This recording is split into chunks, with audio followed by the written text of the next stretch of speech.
Good morning students. हम मांग के निर्धारक घटकों के बारे में पढ़ रहे थे। मांग की लोच के निर्धारक घटक, मांग की लोच को कौन कौन से कारक प्रभावित करते हैं। मांग की लोच को निम्न 7 घटक प्रभावित करते हैं। वस्तु की प्रकृति, प्रतिस्थापन, वस्तुओं की उपलब्धता, वस्तु के विभिन्न उपयोग, उपभोक्ता के बजट में वस्तु की महत्ता, उपभोग का स्थगित करना, उपभोक्ता की आदतें, समय अवधि। नंबर फर्स्ट, वस्तु की प्रकृति। प्रकृति के आधार पर वस्तुओं को 3 भागों में बांटा गया है। अनिवार्य वस्तुएं, आरामदायक वस्तुएं और विलासिता की वस्तुएं।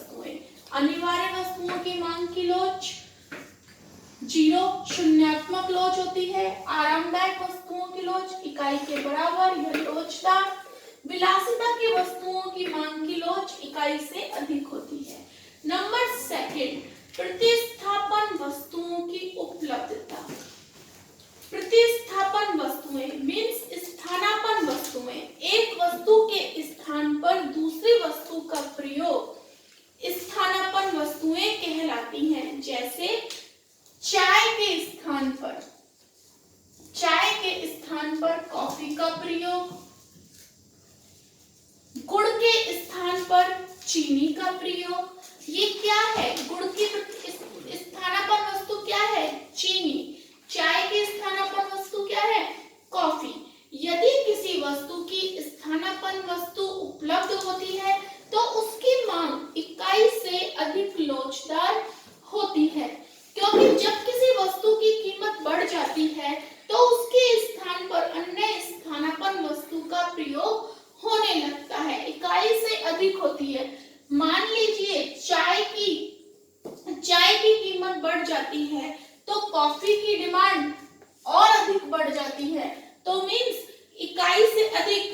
कीमत में वृद्धि की तुलना में मांग में अधिक परिवर्तन होता है, उसे क्या कहते हैं हम? इकाई से अधिक। यदि किसी वस्तु की स्थानापन्न वस्तु उपलब्ध होती है तो उसकी मांग की लोच इकाई से अधिक होती है। इसके अपोजिट, यदि किसी वस्तु की स्थानापन्न वस्तु उपलब्ध नहीं होती है तो उसकी मांग की लोच कैसी होगी? मांग की लोच इकाई से कम लोचदार होगी। क्लियर? स्थानापन्न वस्तु उपलब्ध होने पर मांग की लोच इकाई से अधिक और स्थानापन्न वस्तु उपलब्ध नहीं होने पर मांग की लोच इकाई से कम होती है। नेक्स्ट, वस्तु के विभिन्न प्रयोग। वे वस्तुएं जिनके अनेक उपयोग होते हैं उनकी मांग लोचदार होती है। अगर इन वस्तुओं की कीमत बढ़ जाती है तो उपभोक्ता इनका उपयोग दूसरे प्रयोगों से हटाकर सबसे ज्यादा उपयोगी काम में करेगा। मीन्स कीमत में परिवर्तन होने पर उसके उपयोग में भी समान रूप से परिवर्तन होता है, तो मांग की लोच कैसी होती है? लोचदार होती है। बस जिन वस्तुओं के विभिन्न उपयोग होते हैं उनकी मांग की लोच लोचदार होती है। मीन्स वस्तु के अधिक उपयोग होने पर जिन प्रयोगों में वस्तु का कम उपयोग होता है वहां से हटाकर उपभोक्ता अधिक प्रयोग में करता है। नेक्स्ट, उपभोक्ता के बजट में वस्तु की महत्ता। अगर उपभोक्ता अपनी आय में से किसी वस्तु पर बहुत कम अनुपात में खर्च करता है तो ऐसी वस्तुओं की मांग की लोच कम होती है। अगर हम कम खर्च करेंगे तो हमारी मांग की लोच कैसी होगी? कम लोचदार। और अगर उपभोक्ता अपने बजट से अधिक खर्च करता है तो हमारी मांग की लोच अधिक लोचदार होगी। जैसे विलासिता की वस्तुओं पर उपभोक्ता अपने बजट से अधिक खर्च करता है। किन वस्तुओं पे खर्च करता है? विलासिता की वस्तुओं पर। विलासिता की वस्तुओं की मांग की लोच कैसी होती है? अधिक लोचदार होती है। तो कहने का मतलब क्या है? यदि उपभोक्ता अपने बजट से कम खर्च करता है तो मांग की लोच हमारी कम लोचदार होगी, और अगर उपभोक्ता बजट से अधिक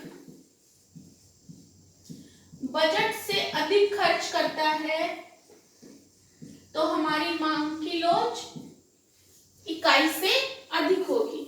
उपभोग का स्थगित करना।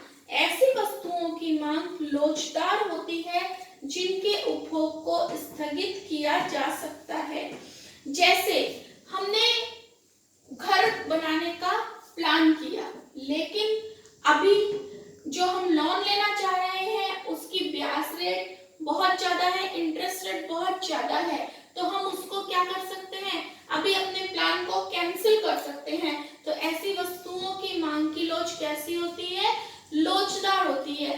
लोचदार मांग क्या होती है, प्राइस में चेंज उसके अकॉर्डिंग डिमांड में भी समान रूप से चेंज होता है, उसे क्या कहते हैं, लोचदार मांग। तो उपभोग का स्थगित करना, अगर हम अपने उपभोग को स्थगित कर सकते हैं तो ऐसी वस्तुओं की मांग भी लोचदार होती है। उपभोक्ता की आदतें, वे वस्तुएं जिनकी उपभोक्ता आदी हो जाते हैं, जिनका प्रयोग किए बिना उपभोक्ता रह नहीं सकता, हैबिचुअल हो जाता है, उनकी मांग बेलोचदार होती है। मींस चाहे प्राइस इंक्रीज हो या प्राइस डिक्रीज हो, मांग में कोई भी चेंज नहीं होता है, तो मांग कैसी होगी, पूर्णतः बेलोचदार मांग होती है। जैसे कोई भी उपभोक्ता शराब पीने का, सिगरेट पीने का या तंबाकू गुटखा खाने का आदी हो जाता है, तो इनकी प्राइस चाहे इंक्रीज हो या डिक्रीज हो, उसकी डिमांड पर कोई इफेक्ट नहीं पड़ता है, तो इसकी मांग की लोच कैसी होगी, पूर्णतः बेलोचदार होगी। समय अवधि पर अल्पकाल में किसी वस्तु की मांग प्राय बेलोचदार होती है, क्योंकि उपभोक्ता को अपनी आदतों में परिवर्तन करने का टाइम ही नहीं मिलता है। और दीर्घकाल में वस्तु की मांग लोचदार होती है, क्योंकि उपभोक्ता अपनी आदतों में परिवर्तन कर सकता है। तो क्लियर, मांग की लोच किस तरह से इन घटकों पर निर्भर करती है, वस्तु की प्रकृति पर, प्रतिस्थापन वस्तुओं पर, वस्तु के उपभोक्ता पर, उपभोक्ता के बजट, उपभोक्ता की आदतों पर, समयावधि पर। Thank you.